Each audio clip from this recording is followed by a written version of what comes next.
Salut tout le monde, c'est Jérémy, coach vegan depuis 2016. On se retrouve sur Training Life. On va voir ensemble l'erreur pour moi qui est faite par 99% des véganes, même des végétariens, des omnivores, en fait de tout le monde, de absolument tout le monde, parce que c'est pas une question de choix alimentaire. Juste avant d'aller plus loin, en dessous, en description de cette vidéo, tu peux retrouver tous les liens importants, à savoir mon plan nutritionnel vegan, tous les repas qui sont indiqués du matin au soir, le détail des calories, la liste de courses. Tu n'as rien à penser, tout est déjà indiqué. C'est en description juste en dessous. Tu as aussi une vidéo que tu vas pouvoir retrouver sur les protéines végétales, comment créer des assiettes végétales protéinées et variées. Tout ça, c'est en description. Ok, donc en fait, ce qui se passe, c'est que je trouve vraiment qu'on vit dans un monde d'apparence. C'est pas je trouve, en fait, c'est la réalité. On vit dans un monde d'apparence. Alors, c'est pas forcément entre guillemets grave, dans le sens où ça fait partie un petit peu de notre nature humaine d'accorder de l'importance à l'apparence, mais simplement c'est important toujours de faire la part des choses. Et ce qui se passe, c'est que même en nutrition, j'ai l'impression que l'apparence en fait compte plus que le fond. Et ce que je veux dire par là, c'est que en fait ce que je peux remarquer concrètement, c'est qu'on s'attarde énormément à ce qui est censé représenter l'alimentation, mais on ne va pas chercher en profondeur à comprendre ce qu'on mange, ce que ça a comme effet sur le corps, et puis ce qu'on mange aussi, est-ce que c'est bien utilisé. Donc ce que je veux dire par là, c'est que souvent on va nous dire de faire attention aux protéines, glucides, lipides. Donc les protéines, glucides, lipides, très très important, hein. C'est 98% de ce qu'on mange en termes de calories, c'est la quasi-totalité. Il reste 2% à côté. Ces 2%, c'est quoi? Ce sont les micronutriments, donc c'est-à-dire les vitamines, les minéraux, les oligo-éléments. Et ce qui se passe, c'est qu'aujourd'hui, on entend vraiment partout, on voit partout, mange plus de protéines, fais attention à tes protéines, t'as pas assez de protéines. Même si tu en manges assez, c'est jamais assez, il faut toujours en manger plus. Alors qu'on ne se rend pas compte qu'en fait, déjà, premièrement, il faut se rendre compte de est-ce qu'on assimile vraiment les protéines qu'on mange. Parce que c'est bien beau de mettre des protéines dans le corps, d'en consommer dans des quantités qui sont plus ou moins importantes. Mais est-ce qu'elles sont bien utilisées par l'organisme? Ça, c'est une autre question. Ça ne sert à rien en fait de mettre de l'essence dans sa voiture, c'est une métaphore que j'utilise assez souvent, si au final, on roule avec les pneus qui sont à moitié gonflés et qu'on perd de l'énergie. Ça sert absolument à rien. Le corps, c'est exactement pareil. Déjà, c'est important bien sûr de consommer assez de protéines, mais juste, est-ce qu'on utilise bien ce qu'on mange? J'avais fait une vidéo il y a pas mal d'années là-dessus, qui s'appelait « Les aliments au gain net élevé ». Les aliments au gain net élevé, c'est un concept de Brendan Brazier, si je me souviens bien de tête, donc qui a écrit un livre qui s'appelle Vegan Power. Et dedans, en fait, ce qu'il dit, c'est que il faut vraiment faire attention au stress nutritionnel. Je te la fais très courte.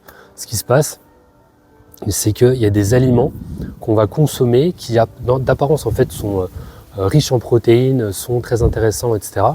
Mais au final, ils vont demander tellement d'énergie pour le corps pour être digérés qu'à la fin, il reste quasi rien en énergie. Et ça, c'est un concept qui est extrêmement intéressant, extrêmement important, je dirais même, et qui est complètement oublié, qui est complètement mis de côté ou qui n'est pas du tout assez mis en avant. C'est pour ça que c'est bien beau de consommer des aliments qui sont riches en protéines, qui apportent de l'énergie soi-disant, mais si au final, à la fin, ça demande tellement d'énergie pour le corps, pour être dégradé, décomposé, parce que ça fait des dizaines, des centaines de milliers d'années, si ce n'est pas plus, qu'on est sur Terre et que le corps reconnaît des aliments et n'en reconnaît pas d'autres, ou alors il a beaucoup plus de difficultés à reconnaître certains autres, forcément il va avoir du mal à décomposer certains aliments et à la fin il va rester plus rien. Donc les aliments transformés, vegan, je suis désolé, mais ce n'est pas de l'alimentation qui est naturelle. C'est pas parce que les marques en fait sont là pour nous dire on n'utilise plus d'éléments cancérigènes, etc., comme on pouvait le voir il y a quelques années. J'avais fait aussi une vidéo là-dessus, sur les semi-carnés véganes comme les cordons bleus. Il y avait une liste d'ingrédients, c'était long comme le bras. Ça, c'est terminé, ça n'existe plus ou quasi plus, donc c'est quand même bien. Les marques ont écouté les consommateurs, maintenant, il y a quand même de la qualité. Cependant, ce n'est pas une raison non plus pour ne pas voir la réalité. Cette réalité, c'est que nous ne sommes pas faits pour consommer des aliments transformés. 20% d'aliments transformés, 80% d'aliments naturels. Moi, c'est la règle vraiment que je recommande et qui fonctionne extrêmement bien.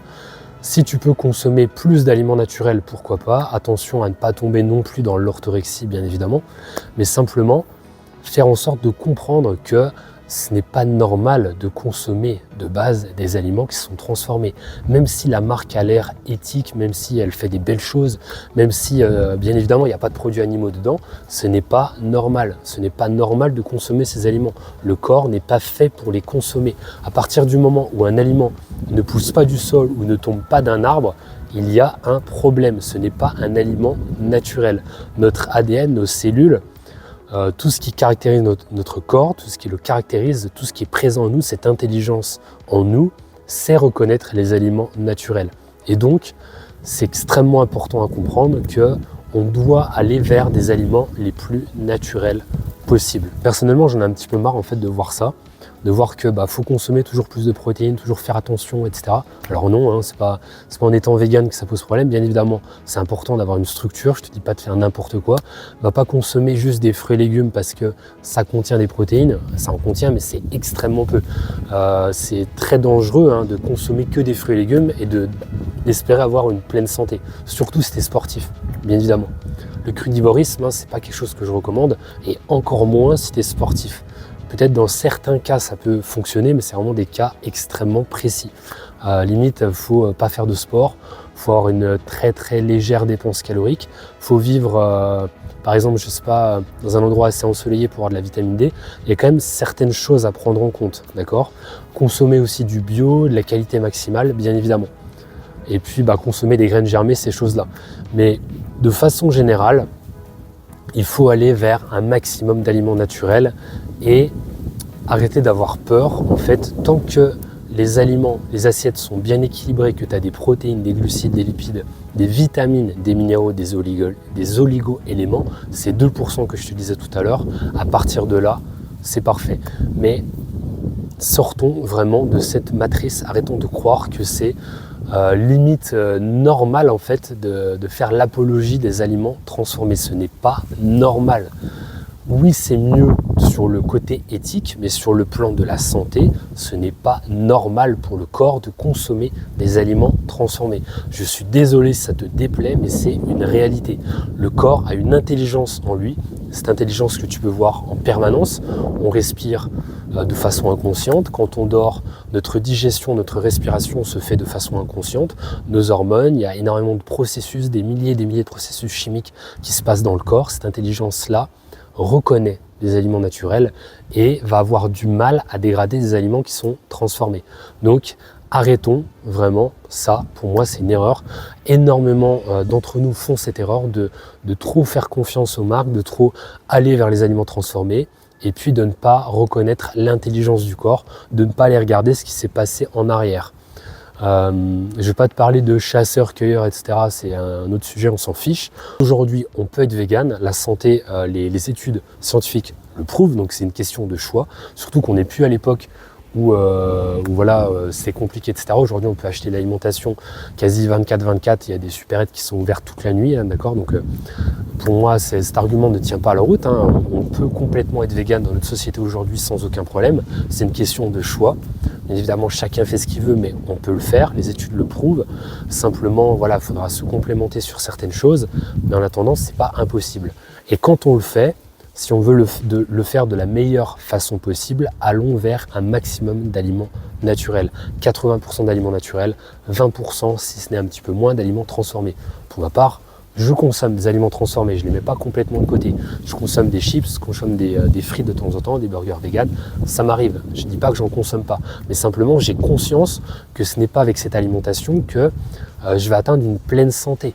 Alors je me fais plaisir aussi un petit peu, mais juste je sais que ça reste du marketing, ça reste des marques qui ont besoin de vivre. Alors bien sûr, elles sont éthiques, etc. Donc c'est beaucoup mieux. Je ne dis pas le contraire. Je n'hésite pas à les mettre en avant s'il faut. Mais simplement, je ne vais pas en consommer tous les jours et je ne vais pas dire faut consommer encore plus de protéines. Non, en fait, arrêtons ça en fait. Si tu consommes un peu moins de protéines, mais que tu as une alimentation qui est plus qualitative, au final, tu vas passer de, je dis n'importe quoi, 150 grammes de protéines à 120 grammes de protéines par jour. Mais ces 120 grammes vont être tellement bien utilisés, métabolisés, digérés par ton corps qu'à la fin, il va te rester peut-être 110, 105, 100 grammes de protéines. Alors que si tu consommes 150 grammes de protéines, mais que c'est une qualité qui n'est pas ouf au final, tu vas peut-être te retrouver avec moins de 100 grammes de protéines à la fin du processus de dégradation des protéines. C'est ça qui est extrêmement important à comprendre et c'est pour moi l'erreur fondamentale qui est faite par la plupart d'entre nous aujourd'hui. C'est de se concentrer sur l'apparence, c'est de se concentrer sur le fait qu'on regarde uniquement les calories qui sont indiquées derrière le paquet, on regarde les protéines, glucides, lipides, ok, donc ça va m'apporter ça, ça, ça. Ouais, sauf que non, ça ne se passe pas comme ça. En fait, le corps de lui-même, en fait, il va avoir besoin d'énergie pour dégrader les aliments. C'est ça dont je voulais te parler tout à l'heure. Le corps utilise de l'énergie pour dégrader l'énergie que tu lui apportes. Et quand tu comprends ça, en fait, tu te dis, putain, tu te dis, vraiment, il faut que je fasse attention, il faut que je fasse gaffe, en fait, parce que il ne faut pas que j'utilise trop d'énergie en moi pour dégrader les aliments que j'ai apportés. Sinon, ça ne sert absolument à rien. Si tu apportes 150 grammes de protéines par jour, mais que les aliments demandent 30 grammes de protéines pour digérer, alors j'exagère un petit peu, c'est pas autant bien évidemment, mais simplement ça va demander de l'énergie, ça va demander des vitamines, des minéraux, des protéines, un petit peu de tout pour dégrader en fait tout simplement ces aliments. Bah forcément, en fait, si tu utilises une partie de tes employés pour aider les autres employés qui viennent dans l'usine pour leur apprendre des choses, bah, au final, à la fin, y a moins de monde qui est disponible pour travailler. Je ne sais pas si la métaphore est bonne, mais tu as compris ce que je veux dire par là. Donc, faites vraiment attention à ça. Faites vraiment attention. Mangez des aliments, mais demandez-vous, est-ce que vraiment ils seront bien utilisés par le corps? C'est simple, on mange des plus, on mange des moins chaque jour. Manger que des plus, c'est quasi impossible. Va pas entrer dans une restriction qui est trop grande, trop forte. Fais-toi plaisir un petit peu, mais prends conscience de ça et mangeons en conscience. C'est extrêmement important aussi à comprendre. L'énergie va là où on focalise notre attention. L'énergie se dirige là où on met notre attention. Donc si on se concentre en fait aussi sur la digestion, si on n'est pas sur notre smartphone en train d'envoyer 50 messages, de regarder 50 vidéos sur YouTube en même temps qu'on mange, forcément la digestion va moins bien se passer. Forcément on a besoin d'encore plus de protéines parce que en fait on n'a pas focalisé notre énergie là où c'était important. Donc mangeons en conscience, faisons les choses proprement et il va se passer vraiment des miracles. C'est ça qui se passe avec l'alimentation en conscience, l'alimentation la plus adaptée pour mon corps humain. Se faire plaisir aussi, encore une fois, un petit peu de temps en temps, mais faire les choses de façon intelligente. C'était mon message pour cette vidéo. Dis-moi ce que tu en penses. Je te laisse les liens juste en dessous. Mon plan nutritionnel, si tu veux aller plus loin, pas te prendre la tête, avoir tous les repas d'indiqués, qualité maximale. C'est aussi adaptable sans gluten. J'ai vraiment tout mis à l'intérieur pour que ce soit l'outil le plus parfait, le plus facile, simple à utiliser et qui fonctionne pour tout le monde. Et puis la vidéo sur les protéines végétales, c'est également juste en dessous. On se retrouve dans la prochaine vidéo. Entraîne-toi avec le cœur, mangez avec le cœur.